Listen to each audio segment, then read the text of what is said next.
700 આવ્યા તો ભાજપ વાળા કે આ હારી ગયા લે. હવે આમાં એને શું અમારે કહેવા જવું?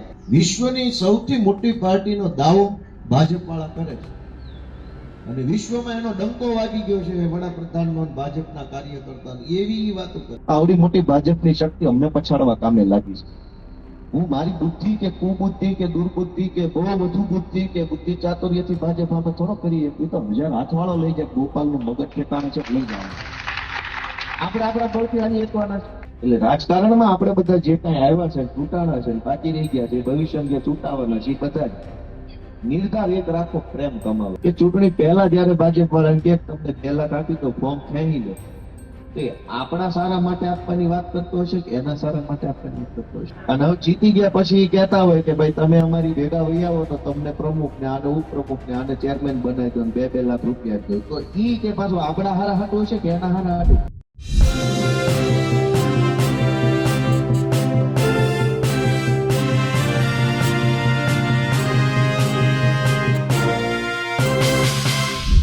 સ્થાનિક સ્વરાજની ચૂંટણીઓ પૂર્ણ થઈ ગઈ, પણ હજુ પણ જે ચટપટ છે એટલે કેટલીક ઘટનાઓ, પોતાના ઉમેદવારો જે હારી ગયા છે તેમને સાંત્વના આપવા, જે જીતી ગયા છે તેની પ્રશંસા કરવાની કામગીરી તમામ પાર્ટીઓ કરી રહી છે. કોંગ્રેસ હોય, ભાજપ હોય, તમામ લોકો સમીક્ષાઓ પણ કરી રહ્યા છે. પણ મહત્વપૂર્ણ બાબત એ છે કે ગોપાલ ઇટાલિયા એ બગસરા પહોંચ્યા હતા. તેઓએ જે પણ ચૂંટણી સ્થાનિક સ્વરાજની લોકોએ લડી, એ તાલુકા પંચાયતની હોય, એ જિલ્લા પંચાયતની હોય, નગરપાલિકાની હોય કે મહાનગરપાલિકાની હોય, એ તમામ લોકો સાથે બેઠક કરી. બેઠકમાં તમામને એક વાત સમજાવવાનો તેઓએ પ્રયત્ન કર્યો કે પહેલી વખત તમામ લોકો ચૂંટણી લડ્યા છે. ભાજપે કઈ રીતે ચૂંટણી લડી એ તમામને ખબર છે. તો હવે જીત્યા પછી કરવાનું શું? જીત્યા પછી હવે જવાબદારી વધી છે. એક્ઝિક્યુશન એટલે કે લોકોનો જે પણ અપેક્ષાઓ છે તેને પૂર્ણ કરવાની તેઓએ વાત કરી. તેઓ ખૂબ સારી રીતે ઉમેદવારોને હારેલા કે જીતેલા તમામની પીઠ તો થાપડી, પણ સાથે જવાબદારીનો અહેસાસ પણ કરાવ્યો. નમસ્કાર, હું છું ચિંતામણી પુતનિલ પટેલ. સ્વાગત છે આપનો અમારા કાર્યક્રમમાં. આવો સાંભળીએ ગોપાલ ઇટાલિયાએ પોતાના સમર્થકોને, પોતાના ઉમેદવારોને અને જે લોકો જીત્યા છે અથવા હાર્યા છે તે તમામ લોકોને શું કહ્યું. તો પહેલી વખત મારી તમારી જેવા સામાન્ય માણસો કે જેણે કોઈ ચૂંટણીમાં મત આપવા સિવાય બીજી કાંઈ માહિતી નહોતી, ઈ માણસોના ફોર્મ ભરાણા, એના ગળામાં કાર્ડ લટકાવ્યા, બૂથમાં ગયા આમ અને એજન્ટ થઈ ગયા. કોક ઉમેદવારના એજન્ટ, મતગણતરીની અંદર ઠેઠ જવાનું ને બધું જોવા મળે. આ કઈ નાની વાત લાગે છે મને? એમ કયો છે અને થઈ જાય એમને બધાથી. હજુ આવે જ છે સરપંચની ચૂંટણી, લ્યો ભરે કોઈ રેટું ફોર્મ ન ભરી શકાય. તો આપણી જેવા નાના માણસો રાજનીતિનું પહેલું પગથિયું ચડાવવાનું કામ અરવિંદ કેજરીવાલની આમ આદમી પાર્ટીએ કર્યું છે. અને આમાં નિષ્ફળતા જેવું મેં કીધું એમ કોઈ પાર્ટી માટે ન હોય. એક પગથિયું ઉપર કે એક પગથિયું હેઠે એમ જ હોય. હોઠ ખાડે થોડા પડ્યા છે. આપણે એક પગથિયું ચડ્યા, જે ચૂંટણી લડ્યા એ એક ચડ્યા, જે જીત્યા એ 2 ચડ્યા. આમ જ હોય કે ન હોય? નથી જ લડ્યા, બિલકુલ જેને ફોર્મ નથી ભર્યા હાર્યો તો એ માણસ કહેવાય કે કઈ સેજ ચિત્રમાં જ નથી. એટલે જે લોકોએ નિષ્ઠાપૂર્વક આ ચૂંટણીમાં ઉભા રહ્યા, આખા ગુજરાતની હું તો વાત કરું, કેમ કે આ વિડીયો બનાવે છે તે ફરતો જાય કોઈ સાંભળે એને એમ લાગે કે મારી વાત છે આમાં, ખાલી આપણે બગસરા નહીં. એટલે જે મિત્રોએ ફોર્મ ભર્યા, તમામ પ્રકારના ડરની સામે, લોભ લાલચની સામે, તમામ પ્રકારની દાદાગીરીની સામે, ગુંડા બદમાશોના પ્રેશરની સામે ટકી રહ્યા, એ બદલ હું બધા ઉમેદવારોને અને સૌ કાર્યકર્તાઓને શુભેચ્છાઓ પાઠવું છું. અને હવે અહીંથી આગળનો રસ્તો, પહેલી વાત તો એ છે કે 2021માં હું આમ આદમી પાર્ટીમાં હતો ત્યારે આવી ચૂંટણી થઈ. હું પ્રચાર કરતો હતો. કમલેશભાઈ તારે હયાત હતા, એની પાસે જવાબદારી હતી બગસે આખા જિલ્લા તાલુકાની. તારીથી ઓધવજી બાપા હતા, એની પાસે જવાબદારી હતી. નિકુંજભાઈ અમરેલીમાં મહેનત કરતા હતા, નગરપાલિકામાં એમાં બધામાં, એ તો પાછળથી હતી, તાલુકામાં હતા. એ વખતે આખા ગુજરાતમાં ઉમેદવાર તો ઉભા રાખ્યા, પણ આખા ગુજરાતના ભેગા મળીને 72 જણા જીત્યા. તાલુકા પંચાયત, જિલ્લા પંચાયત, નગરપાલિકા, મહાનગર, અને જે અમે તો ભાઈ ઉજવણી કરી છે કે એની વાત જવા દે. 72 જણામાં દેખાડો કર્યો. હવે 700 આવ્યા. હવે ભાજપ વાળા કે આ હારી ગયા લે. હવે આમાં એને શું અમારે કેવા જવું? 72 નો ઉજવણી અને 700 માં હારી ગયા. તમે કઈક વિચારો ભલા માણસો, કે 72 ના 700 થાય વધ્યા કેવાય, ઘટ્યા કેવાય? કઈક બે સીટ આવેલી ગઈ હોય તો સામે 4 નવી આવી ગઈ હોય, એ તો બધી પાર્ટીમાં હાલતું હોય કે ન હોય. અને આપણે ક્યાં એમ કહીએ છીએ કે વિશ્વની સૌથી મોટી પાર્ટી છે ને હારી ગયા? આપણે વિશ્વની સૌથી નાની પાર્ટી છે. 2 જણા નહીં જીત્યા હોય તો નાની છે ભાઈ. અમારી ક્યાં એવડી મોટી પાર્ટી છે? પણ સમજવા જેવી વાત એ છે, તમિલનાડુમાં હમણાં ચૂંટણીનું પરિણામ આવવાનું છે. હવે અહીંયા આપણી મજાક ઉડાવે છે ભાજપના માણસો, તમે આમ થઈ ગયું, તેમ થઈ ગયું, ફલાણું ઢેકણું. વિશ્વની સૌથી મોટી પાર્ટીનો દાવો ભાજપ વાળા કરે છે, અને વિશ્વમાં એનો ડંકો વાગી ગયો છે વડાપ્રધાનનો, ભાજપના કાર્યકર્તાનો, એવી વાતો કરે છે. આખા પોણા દેશમાં એની સરકાર છે એવો એનો દાવો છે. તમિલનાડુમાં 237 સીટો ઉપર ચૂંટણી હતી, એમાંથી ભાજપમાંથી ખાલી 27 જણા જ ઉભા છે. કરો વિશ્વની મોટી પાર્ટી. અહીંયા આપણી ઉપર દાદા બનવાની કોશિશ કરે છે. કેમ કે અહીંયા લોકોને પહેલેથી એવું મનની અંદર એક વાત નાખી દેવામાં આવી છે કે અહીંયા તો ભાજપ સિવાય નહીં હાલે. તમિલનાડુમાં 237 ઉમેદવારો ઉભા છે, એમાં ભાજપના ખાલી 27, એને પૂરા ઉમેદવાર નથી મળ્યા. 50% નહીં, 50% ઉમેદવાર નથી એની પાસે. હવે શું કરશું કયો? વિશ્વની અવડી મોટી પાર્ટી છે, 237 મુરત્યાર હોવા જોઈએ. આપણી પાસે ન હોય તો સમજ્યા કે આપણે વિશ્વની નાની પાર્ટી છે. ન હોય, નવું ચાલુ કર્યું છે, ન હોય, એમાં કઈ એવું થોડું જ હોય જ બધું. પણ એની પાસે અન્ય રાજ્યોમાં ઉભા રાખવાના માણસો નથી. એટલે એમ બતાવે છે કે સંઘર્ષ ઈ કરી રહ્યા છે કંઈક બીજે, પણ કહેતા નથી. અહીંથી સાનું રાખીને કરે. બંગાળમાં વળખાશ 2011 થી નથી મેળ પડતો. લગભગ આ વખતે હું તો માનું છું આ બધું જોતા એવું લાગે છે કે નહીં મેળ પડે. તો ઈ સંઘર્ષ કરે છે, એને ખબર છે કે કઈ એમ હેલું નથી. તો આપણે ક્યાં નિરાશ થવાની જરૂર? એ તો વિશ્વની મોટી પાર્ટી તોય હાલતી નથી. આપણે તો નાની છે, 2 વર્ષ મોડી હાલે, એમાં શું હોય? વાત સમજ્યા કે નહીં બધા? એટલે આ સંઘર્ષનો રસ્તો છે. આ હંમેશા માણસ એક પગથિયું ચડ્યો ઉતર્યો એટલો જ વિષય હોય. 100% નિષ્ફળતા જેવું કઈ છે નહીં, 100% સફળતા ન હોય. ધારાસભ્ય બની જાવ, મંત્રી બનવાનું મન થાય, મંત્રી બનો મુખ્યમંત્રી મન થાય, મુખ્યમંત્રી બનો વડાપ્રધાન નું મન થાય. આમાં કઈ 100% સફળતા નથી. જ્યાં ભોગો અહીંયા ઉપરનું જ દેખાડ કરે. હવે અત્યાર સુધી આપણે રાજકારણમાં નહોતા, હવે જીતી ગયા આપણને એમ થાય મને પ્રમુખ બનાવશે કે આને બનાવશે. થાય કે નહીં? આમાં મન નહીં બનાવ હું કરી. આમાં આનું કઈ અંત થોડો છે, આનો કઈ અંત જ નથી. કેમ કે દરેક માણસે પોતાની, જેમ કે હું છું, હું એક ચૂંટણી હારી ગયો અને સ્વીકારી લીધું, કઈ વાંધો નહીં, હારી ગયા. એમાં તો હું, જનતાએ જે નિર્ણય કર્યો ફાઇનલ હોય, એમાં કઈ રોદડા થોડા રોવાના છે. વળી મહેનત કરીએ તો લોકોનો આશીર્વાદ મળે, અને આશીર્વાદ મળે તો પાછા તમે જીતી શકો. પણ અત્યારે જે કઈ જીતેલા મિત્રો છે એને હું તો આમ નાનો પડું ન કહેવાય આપણે કઈ મોટા નેતાને બધા. કેમ કે જે કઈ માણસ ચૂંટણી જીતે એ નેતા કહેવાય. સમાજ એને મત આપે એટલે એ નેતા ગણાય. પણ ટૂંકો રસ્તો ક્યાંય જાય નહીં, લાંબો રસ્તો જ ક્યાંક પોગાડે. આપણે ઘણી વાર ગામત્રે ગયા હોય, ગૂગલ ટૂંકા રસ્તા બતાવે, ટૂંકા રસ્તે વાળલો પછી ખબર પડે કે લે આ તો નદી પાટામાં લઈ ગયા પટમાં, પછી ગાડી સડે એમ ન હોય ને. આ અમારે બગસરાથી યાદ કરો, અમારા જોડાવટ સાપર વાળા રોડે કાયમ માર્ગ બગસરાથી 2-3 રસ્તા છે બહાર આવવાના. આપણે કઈ સાઈડ જાવ? લુંગિયાન રસ્તો. એટલે મારી બધાને વિનંતી એવી છે કે ટૂંકો રસ્તો ક્યાંય જાતો નથી, અને લાંબો રસ્તો જે હંમેશા તમને ક્યાંક પહોંચાડે છે.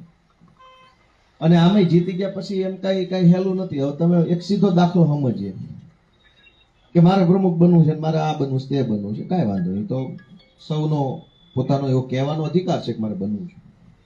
પણ તમને હેલિકોપ્ટરની ડ્રાઇવિંગ સીટ પર બેહાડી દે શું થાય? હાલો બેહાડી ન ઉડે. સીધા તો તમને માનો 4 વ્હીલની સીટ ઉપર બેહાડી દે તો હાલે નહીં ગાડી. આપણે સીટ ઉપર બેસી શકીએ પણ ગાડી હાલે નહીં. ગાડી હાંકવા માટેની આવડતી જોઈ પાછી કઈ એમને હાલવા માંડે બેસી ગયા ભેગી. પ્રમુખની સીટ ઉપર બેસી એકાય, ચૂંટણી જીત્યા છે નક્કી થાય પાર્ટીમાં તો બેસી એકાય પણ હાલે નહીં ગાડી. ગાડી નો હાલે એટલું નહીં, પછી ગાડી માણા બે છે ને ઊંડા ખાડામાં પડે. આવડ્યા વગરની સીટે બે જાવ, ગમે એવા બટન દબાવો ક્યાં જાય ગાડી? તો ખાડામાં એકલી તોડી જાય અને ગાડી નહીં લઈ જાય માણસ. એટલે મારી બધાને મેં સવારે મારી મીટિંગમાં એ જ કીધું કે ભાઈ ભલે ધીરજ રાખો. આટલા વર્ષો પછી આમ તો આટલા આપણે સમજો ને કે આપણી પેઢીઓમાં પહેલી વાર આપણને આવડી તક મળી હોય. હું મારી પેઢીનો પહેલો નેતા છું, એમ બધા પોતપોતાની પેઢીમાં પહેલી વાર જીત્યા હશે. પેઢીઓમાં પહેલી વાર તક મળી છે, ઉતાવળ શું વાતની છે? આમથી ક્યાં 40 વર્ષ વાર આવ્યો તો અત્યારે ઉતાવળ કરવાય? 1.5-2 વર્ષ તો શીખવામાં લાગે. આવડી મોટી વ્યવસ્થા બનેલી છે એટલે આપણે હું કઈ જીતી ગયા એટલે આમ શક્તિમાન થોડું થવાનું. રોજ ઉઠીને જાશો ને પબ્લિક વાહે પડશે ને કે હવે તમને મત દીધા લાવો તો આમ તેથી ખબર પડશે આ તારું ઉપાધિ વાળું. એમ કઈ હેલું નથી, ગમે પુરુષ બે એકાય. લોકો બધું કે છે, લોકો છે, લોકોનો હક છે. લોકો તમને એવા કામે કે છે જે તમારા નહીં આવતા, તમે નામી પાડી શકો. જીતી ગયા છો એટલે એનો અર્થ એવો નથી કે ભાઈ હવે હું આમ બસ સર્વશક્તિમાં નામ હાથ ફેરવું બધું થવા જ મળશે. તો આપણને અનુભવ કેટલો છે? આપણને આવડે છે કેટલું? જનતા હારે વાતચીત કરવી, ફોન પર વાતચીત કરવી, સરકારી માણસ હારે વાતચીત કરવી, કાગળિયા લખવા. આ મીડિયા મિત્રો કઈક એવું આવશે ને તરત પૂછશે ત્યાં હું બોલું. કેટલું શીખવું પડશે? આ કઈ એમ હેલું થોડું જ ગમી ખુરશ છે બે જાય કાલ ટી વાળા બોલો ભાઈ હું કહેવા તેની મને ક્યાં કઈ આવડે? હું થાય પણ અલગ પાસે પણ રંગ્યા આવી જતા જેમ ભાવે બોલતા. કેમ કે હારા ગમે તે ગમીને બે જાય છે, ખબર કઈ હોતી નથી. ટીવી વાળા મૂકે નહીં જે વાતો એ તો પકડી લે ને એનો ધંધો છે. એટલે મારી લાગણી બધાને એ છે, તમામને કાર્યકર્તાઓને, જે જીતેલા ઉમેદવારોને, હાલેલા ઉમેદવાર બધા ધીરજ રાખજો બાપા. ધીરજથી મોટું કઈ હોય નહીં અને ઉતાવળથી કઈ થવાનું નથી. કેમ કે આવડી મોટી સિસ્ટમ બનેલી છે, આવડું મોટું વ્યવસ્થાઓ છે. ગ્રામ પંચાયત, એની ઉપર તાલુકા પંચાયત, એની ઉપર જિલ્લા પંચાયત, પ્રાંત ઓફિસ, જીઈબી, એની ઉપર ધારાસભ્ય, સાંસદો, આવડું મોટું વ્યવસ્થા. એમાં આપણને કેટલું ફાવે છે? અત્યારે જ આપણને એમ કહી દે કે તમે તાલુકા સભ્ય નહીં, તમે ધારાસભ્ય, હાલો કાલથી. તો કરવાનું શું? હાલો ક્યાં જવાનું? કોને મળવાનું? શું લખવાનું? ઓકે આ રોડ બનાવી દો, તમને મત દીધા, કેમ બનશે? હાલો કયો જઈ કેમ બને? એમ કાંઈ નથી થવાનું. કેટલું શીખવું પડે કે કઈ કામ માટે ક્યાં રોડ નહીં. 10 પ્રકાર છે, 10 પ્રકારના સાહેબો છે. માર્ગ મકાન પંચાયતનો છે, ગ્રામ પંચાયતનો છે, રાજ્ય કક્ષાનો છે, સિંચાઈ વિભાગ હસ્તક છે, વન વિભાગ હસ્તક. 50 તો વકલ એમાં છે રોડમાં. જાડો રોડ ને પાતળો રોડ, કેટલી વકલ છે. ગામ સીધું એમ કે રોડ બનાવ, ક્યાં જવાનું પણ આ કઈક શું છે? તો મારી પોતાને એટલે આ નમ્ર નિવેદન છે કે બહુ ધીરજ રાખવી પડશે અને બહુ શીખવાની ભાવના રાખવી પડશે. તો ભવિષ્યમાં આપણે આપણા પોતાની જાતને, આપણા સમાજને અને આપણા વિસ્તારને ઉપયોગી બની શકે. બાકી તો આમાં વેડફાઈ ગયા, આમાં એટલાય જીતીને ક્યાં વયા ગયા કોઈ ખબર જ નથી. આ બગસરામાં કે અગાઉ કોઈ નહીં હોય સાહેબ તાલુકા 10 નામ બોલો જે કોઈ યાદ નહીં. 10 નામ બોલો તાલુકા પંચાયતના ભૂતપૂર્વ કોઈ પણ XYZ 10 જણા નામ બોલી જાવ જે ચૂંટણી જીત્યા હોય અગાઉ. કોઈ 10 નામ ન યાદ હોય. કેમ કે એમ નથી કઈ થવાનું. એટલે ધીરજ રાખવાથી બધું જ થાય, આપણને બધું આવડે. આજે હું શું 10 વર્ષ થઈ ગયા આમના બળ ખાતા તેજી ધારાસભ્ય બન્યો તેદી એટલું ફાવે છે. પહેલે જ વર્ષે જયારે પાર્ટીમાં આવ્યો તેદી ચૂંટાઈ ગયો હોત ને તો ઘર ભેગો થઈ ગયો. કેમ કે નવો માણા હાથતા આવડે ને ગાડીને બેસી ગયા, ગાડી હું બે ગોતું ખાઈને ઉપડી ગયા. થોડુંક રાગે પડો, પાટે ચડો, ધીરજ રાખો, શીખો, આવડે. મીટિંગ કેમ થાય, કાગળ કેમ હોય, સાહેબો કેવા હોય. આમાં તો સાહેબ ઊંધા રવાડે ચડાઈ ગયા. હવે ભાજપ તરફી હોય બધા આપડા થઈ ગયા નેતા. હવે આપણને ખોટી રીતે વિશ્વાસમાં નહીં લે. અરે તમે તો અમારે ઘર જેવું છે ને આમ છે ને તેમ છે, કઈ 4 ખોટા કાગળ પર સહી લઈ લે એટલે આવે પોલીસ, તમારી સહી છે હાલો. કેમ આમાં શું કરવાનું? હે ગાંધીભાઈ? ખોટા એજન્ડા કાઢે, ખોટા ઠરાવ કરીને સહી કરાવીએ.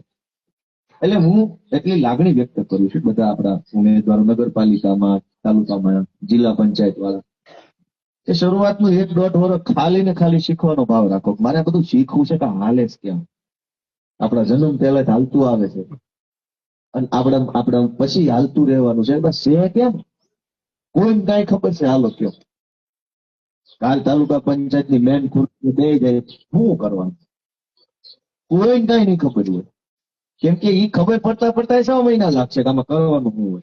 કાંઈ આપણે એમ કે હું પ્રમુખ થઈ ગયા, હાલે એમાં રોડ બનાવવા થાય, રોડ બની જાય, હાલે આ બગીચો એમ નથી થવાનું.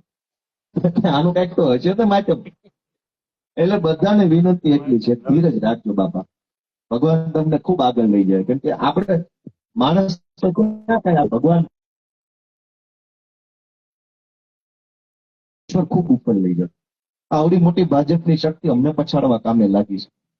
હું મારી બુદ્ધિ કે કુબુદ્ધિ કે દુર્બુદ્ધિ કે બહુ વધુ બુદ્ધિ કે બુદ્ધિ ચાતુર્યથી ભાજપ અમે થોડો કરીએ. એ તો 1000 હાથવાળો લઈ જાય. ગોપાલનું મગજ ઠેકાણે છે, લઈ જવાનું. આપણે આપણા બળથી આજે એકવાના છે. એ કેવડું કાવતરું કરે છે. આખા ગુજરાતમાં ટીવી વાળા વિસાવદર મોકલ્યા હતા કે બહુ નારાજ છે, જનતા બહુ નારાજ છે. કાંઈ બોડી બની ગઈ. આખા ગુજરાતમાં જ મોકલ્યા હતા. જેને હોય એની ગોતી ભાજપ વાળાના જ ઇન્ટરવ્યુ હતા. ગોપાલભાઈ થાકી ગયા છે, લે હજુ તમારું વરણ નથી હોય, હું એવું કામ કરી થાકી ગયા છે. આખા ગુજરાતના ટીવી વાળા ત્યાં હતા, ગલીએ ગલીએ. આપણે કઈ આપણી નિયત છે ને એ ભગવાન જોવે છે. ભગવાનને બધી ખબર હોય કે આના મનમાં પાપ છે, તો ભગવાન જ તમને ઠેકાણે પાડી દે. તમારા મનમાં પાપ ન હોય તો પૈસા ભલે ખિસ્સામાં હોય, પણ ભગવાન તમને તમારા ઠેકાણે સુધી પોગાડે ખરા. એટલે ઈશ્વર મહાન છે, એ ઠેકાણે પાડી દે ને ઠેકાણે પોગાડે. આપણા કાઠિયાવાડી શબ્દો છે, બે નો અર્થ ન પણ થાય. વાત ઠેકાણાની જ છે, પણ ઠેકાણે પાડી દે તો ભાઈ ઉપાધિ થાય. ઠેકાણે પહોંચી જાય એ સારી વાત છે. એટલે નહીં તો તમે બધા જે લડ્યા, સારી દાનત થી લડ્યા તો જીતે છે. હું કઈ કોઈ એમ માની લે હું બહુ મહાન શક્તિશાળી છું, તો એમ કઈ કોઈ ઈ શક્તિશાળી જતા કેમ ન જીતે? એની દાનત ખરાબ હતી. તમારી જે તે હારી, જ્યાં સુધી હારી રહે ત્યાં સુધી ઘોડો વીજ મારે. એટલે બધાને વિનંતી છે, શીખો. પેલા તો બધું શીખો, શીખીને કામ કરશો તો 20 વર્ષ રાજકારણ કરી શકશો. એમ નામ ધડાધડ ગમે ના ચોંટી જાવ તો 5 વર્ષ પૂરા નહીં થાય. ત્યાં જો આમ જાણે. કેમ કે સિસ્ટમ બહુ મોટી બનેલી છે. તમે તાલુકા સભ્ય તો ઠીક છે, ધારાસભ્ય બની નથી માણસ ખોવાઈ જતા. કોઈ ખબર છે? કોઈ કઈ ખબર નથી કોણ છે. બધું આટલે અવડી મોટી વ્યવસ્થામાં આપણો અનુભવ, આપણી આવડત, આપણી ધગશ, આપણી ધીરજ, આપણો સંયમ આપણને કામમાં આવશે. બાકી બધું કઈ કામમાં આવતું નથી. એટલે બધા ધીરજ રાખે, સંયમ રાખે. પ્રમાણિકતા આપણા જીવનમાં જરૂરી બહુ છે. કેમ કે ઘણી વાર એવું જોવા મળે, ભાજપ, કોંગ્રેસ આ બધું વર્ષોથી કલ્ચર થઈ ગયું છે. જે જીતે નહીં પૈસા પૈસા પૈસા પૈસા ક્યાં છે? સીધું આમ પહેલા જ દિવસ પણ જીતી ગયા, પૈસા ક્યાં છે? દૂરબીન જ લઈને ફર્યા. એમ ન હોય. કેમ કે વર્ષોથી આવું હાલે. મત ગણતરી કેન્દ્ર ની બહાર થી ક્યાં છે પૈસા? ક્યાં? એટલે આપણને એમ ન હોય. માફ માર્યો તમને કઈ સરકારી નોકરીએ ચડે, કલેક્ટર બની ગયા છો. દરેક, કેમ કે આ 30 વર્ષથી આ કલ્ચર હાલે છે. જે જીતે એ સીધો લેવા જ મળે છે. એટલે આપણી જેવા નવા માણસ આવે તો આપણને કોક એમ કે તમે નો લીધા. કોક તો માણાના પેટના થાવ, કોક તો થાવ.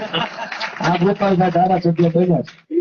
કોઈ કે મારી પાસે પાવલી માંગી. હું કામ? પૈસા કમાવા થોડા હોય, આબરૂ કમાવાનું હોય. રાજકારણમાં આબરૂ કમાવાની, ઇજ્જત કમાવાની, માન કમાવાનું, પ્રેમ કમાવાનું હોય. અને પ્રેમથી મોટા પૈસા શું? ચાલો કોરોનામાં જોઈ લીધું. કરોડો રૂપિયા ગાડીમાં લઈને નીકળે ને એને ઇન્જેક્શન નહોતા મળતા. બાકી જ્યાં સંબંધ હોય ને જે જોઈએ મળી જતું હતું. મળતું હતું. પૈસા વાળા પૈસા લઈને ફરતા તો ઓક્સિજનના બાટલા નહોતા મળતા. જેનો વ્યવહાર નગરમાં હતો ને એને એમને દાનામાં આવી જતા. કોઈ કહેતો ને મોકલાઈ દઉં. આવતા હતા જ નહીં. રાજનીતિમાં કમાવાની હોય ઈચ્છા, આપણું માન, સન્માન, પ્રેમ. અને પછી એની વાહે પ્રેમ મળે તો પૈસા હું બધું મળે. અહીંયા માનો તમે બધા મને પ્રેમ આપો તો તમે તમારું જે કાંઈ સર્વસ્વ હોય એમ કે ગોપાલભાઈ માટે. ગોપાલભાઈ રાત રોકવા આપણું ઘર છે, ગાડી જોતી હોય ગાડી, ડ્રાઈવર જોતો ડ્રાઈવર, ઓફિસે હોય તો ઓફિસ. કયો ન કે આ સ્કૂલ છે, ગોપાલભાઈ પ્રેમ કરતા એમ કયો ગોપાલભાઈ તમારી ભલામણ છે, છોકરાને ફી નથી લેવી. એવું થતું હોય. એ બધું શેના આધારે થાય? પૈસા જ થાય, પ્રેમથી થાય. પ્રેમથી થાય. એટલે રાજકારણમાં આપણે બધા જે કાંઈ આવ્યા છે, ચૂંટાણા છે, બાકી રહી ગયા છે, ભવિષ્યમાં જે ચૂંટાવાના છે, બધા નિર્ધાર એક રાખો, પ્રેમ કમાવો છે. અને પ્રેમ જેની પાસે હશે એનું ક્યાંય હટવા છે નહીં. કોઈ દી ક્યાંય જેની પર જનતાનો આશીર્વાદ હોય, જનતાનો પ્રેમ હોય, એનું કામ ન ઉભું રહે. બાકી પૈસા તો બધું ઠીક છે. હવે તો આ ભાજપ કોંગ્રેસમાં ઘણા લોકોને ઓળખું છું. આપણે માણસો ચૂકાય એટલે તરત આ આપી દો ને તે આપી દો. ચૂંટણી પહેલા એવી કોશિશ કરી હોય કે આ આપી દો તે આપી દો. હવે તમે એક વાત સમજો કે ચૂંટણી પહેલા જયારે ભાજપ વાળા કે તમને 2 લાખ આપી દો, ફોર્મ ખેંચી લો, તે આપણા સારા માટે આપવાની વાત કરતો હશે કે એના સારા માટે આપવાની વાત કરતો હશે? હું બધાનું માનવું. અને હવે જીતી ગયા પછી કહેતા હોય કે ભાઈ તમે અમારી ભેગા વહી આવો તો તમને પ્રમુખ ને આને ઉપપ્રમુખ ને આને ચેરમેન બનાવી દો ને 2-2 લાખ રૂપિયા આપજો. તો ઈ કે પાછું આપણા હારા હાટું હશે કે એના હારા હાટું? હવે એટલો બધો આપણો શુભચિંતક હોય આંકર ન હોય આવે. હા, તારે પ્રમુખ જ બનાવો જ મને આંકર હોય એમ બને. તો કઈક આમાં તમારે સમજવું પડશે કે તારે મને પ્રમુખ બનાવવો છે, આંકર હોય અને સમર્થન આપી દે હાલ. અને બનાય મને પ્રમુખ. આમ લઈ જઈને બનાવે છે એટલે કઈક ખાડામાં નાખવાનો છે. નકર હે તારે મને જ બનાવો છે, મારા પ્રત્યે એટલી બધી લાગણી છે, ભાવ છે, તું મારા ઉપર ગદગદ થઈ ગયો છો, પાર્ટી બદલી ના કરવી. એવો કોઈને પ્રેમ નતો પડ્યો. એ ખંડા રાજકારણ છે. ઈ ગળી ગયેલા માણસો છે. રાજકારણ ઘોળી ગયેલા, એકદમ હલકત માનસિકતા થઈ ગઈ ને એવા માણસો છે. ઈ ખાઈ જાય ખબર ન પડે, ઓડકારી ન ખાય. બચતું રહેવું. આપણે નવા છે, આપણે શીખવા આવ્યા છે. આપણે તો કેટલું કરવાનું છે. અને આમાં કરવાનું શું હોય? હાલો તાલુકા પંચાયતમાં શું કરવું હોય? 4-5 કામ જ છે, આમાં બીજું કઈ આવતું નથી. તાલુકા પંચાયત તો ઠીક છે, હવે આમાં એક જાવ તો ખબર પડશે કે આમાં કઈ છે જ નહીં, ખાલી કામ છે. ધારી નગરપાલિકા કઈ લાઇટ બિલ ભરવાના પૈસા નો સરકારે લોન આપી, ખબર છે? બરાબર, લાઇટ બિલ ભરવાની લોન સરકાર આપે, ત્યાં સંસ્થા આવી, તેમને રોજ દેશો તો ખબર પડશે કે આ તો વાળવા વાળા દેવાને પૈસા આપે. ખાલી કામ કરીને બેઠા છે બધા. કોરું માટલું હાથમાં આવ્યું છે. દિવાલ પાડવી કેમ આમાં દેગડું ધડે કે દેગડું હાથમાં આવ્યું છે, ખોલ્યું છે આમાં કાંઈ છે નહીં, ઉલટું ચડાઈ ગયું છે. સમજો એટલે એમ કઈ છે નહીં. શીખવાનું છે આ બધું. આ બધું શીખવાનું છે બધું. પેલા ભાઈ શીખવાનું ક્યાં ગયા હોય? એ અમારે ક્યાંય નેતા તમારા વિધાનસભામાં શીખવાનું છે આપણે. પણ આમાં તમે ધારો ને તો માણાના આશીર્વાદ લઈએ પણ એવું કામ થાય હો, તાલુકા પંચાયત. બીજું મોટા કામ તો થાય ન થાય, આમાં ઘણા વકલ હોય, પણ કોક માણાના કાળજામાંથી આશીર્વાદ નીકળે ને એવું કામ તાલુકા પંચાયતમાં જ થાય. આ 100 વારિયા પ્લોટ જે આપવાની બાબત છે ને એનો વહીવટ તાલુકા પંચાયત હસ્તક હોય. તાલુકામાં એનો આખો વિભાગ આવે ઘરથાળ પ્લોટનો. આપણે જીવનમાં કોઈને લાખ રૂપિયા તમે આપી નહીં શકો જીવો ત્યાં સુધી, પણ તમારા મત વિસ્તારના 2-3 ગામમાં જે ખરેખર ગરીબ માણસ હોય ને, એકદમ ખરેખર આપણે એમ થાય કે આને ભગવાનનો જ આધાર છે, બીજો કોઈ ઉપર આધાર નથી, એને ગોતીને એનું ફોર્મ તમે ભરાવી તાલુકામાં જમા કરાવી દો ને, ટીડીઓ તલાટી હસ્તક, અને આજે નહીં 8 મહિના પછી જેથી એને 100 વારિયો પ્લોટ મળે તો એ પ્લોટ ઉપર એની પેઢીઓ રહે ત્યાં સુધી કે તમને ફલાણા ભાઈ પ્લોટ હતા. અને એ કઈ તમારા ખિસ્સામાં કોઈ દી ન આપ્યું. અને એ આશીર્વાદ જેથી મળી જાય ને તેથી તમને કોઈ હરાવી ન છે રાજનીતિમાં.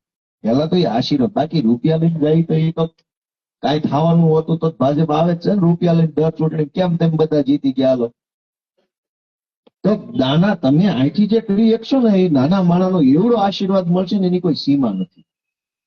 પછી કૂપનના કામ તમે કરાવી શકો, મામલતદાર ઓફિસે હારે જઈ ગયો, જે માણસને કઈક બાકી રહી ગયું હોય, વધઘટ માલ આવતો હોય, હળેલો માલ આવતો હોય, ત્યાં જાવી વાતચીત કરવી, મળવું, અને કોક માણસને અનાજ મળતું થઈ જાય ને તો એ જીવે ત્યાં સુધી યાદ રાખશે. અને એવા આશીર્વાદ છે ને એ આપણી પેઢીઓ સુખી કરી નાખે.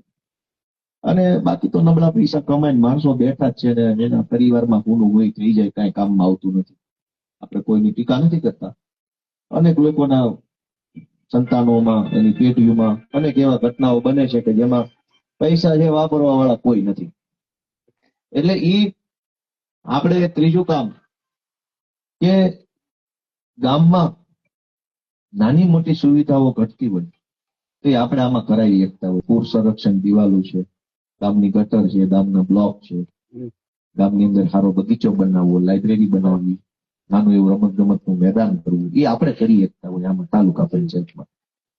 અને એવું મહેનત કરશો હજુ તો તમારે પાટે ચડવા વરસ 1.5 વર્ષ વહી જાય. સીધી આમાં કાંઈ સમજાય જ નહીં, નકર કાગળ જ આવ્યા કરશે ઘરે રોજ ઉઠી. ફાઇલોની ફાઇલો, થપ્પાના થપ્પા, સાહેબોના સાહેબો, અહીં જાઓ, મંજૂરી છે ને ઉપર છે ને હેઠે છે ને ગ્રાન્ટ ન થાય, એવું ઘણું હાલ છે. 6-8 મહિના તો પાટે ચડવા પડે. એમ એમ બધું થઈ જતું હોય તો નથી આ મુખ્યમંત્રી બની બેઠા થઈ જતો તે દી નો નાખે નથી કઈ મહેનતી છે. એટલે ઘણા બધા આશીર્વાદ લઈ શકાય એવા કામ છે, એવા આશીર્વાદ લેવા જોઈએ. અને નાના માણસનો આશીર્વાદ હશે તો ખરેખર જીવન ધન્ય થઈ જાય. બાકી રાજકારણમાં તો શું છે, ઘડીક જીતે ને ઘડીક હારે, ને આમાં તો બધું ક્યારે કોણ ક્યાં પગી જવાનું નક્કી નથી. એ બધાને મારી નગરપાલિકા, તાલુકા પંચાયતના જે કઈ જિલ્લા પંચાયત ઉમેદવારો છે, ખૂબ જાઓ, લોકોને મળો, લોકો હારે વાત કરો, એની વાત સાંભળો. કામ થાય કામ ન થાય એ 2 નંબરનો મુદ્દો. લોકોને મળવું, માન સન્માન આપવું એ બહુ મોટું જરૂરી છે. જો કોઈએ નોંધ રાખી હોય. ગોપાલ ઇટાલિયાએ જે રીતે પોતાના નિવેદનમાં કે ભાષણમાં કહ્યું છે તેને લઈને આપ શું વિચારો છો? જરૂરથી મારા કોમેન્ટ બોક્સમાં કોમેન્ટ કરજો. એ સિવાય અમારી યુટ્યુબ ચેનલ લાઈક કરો, સબસ્ક્રાઇબ કરો, બેલ આઇકન દબાવો. સાથે અમારી વેબસાઇટ છે www.gujaratplus.in, ત્યાં પણ જઈને તમે વધુ અપડેટ થઈ શકો છો. ત્યારે માટે બસ આટલું જ. નમસ્કાર.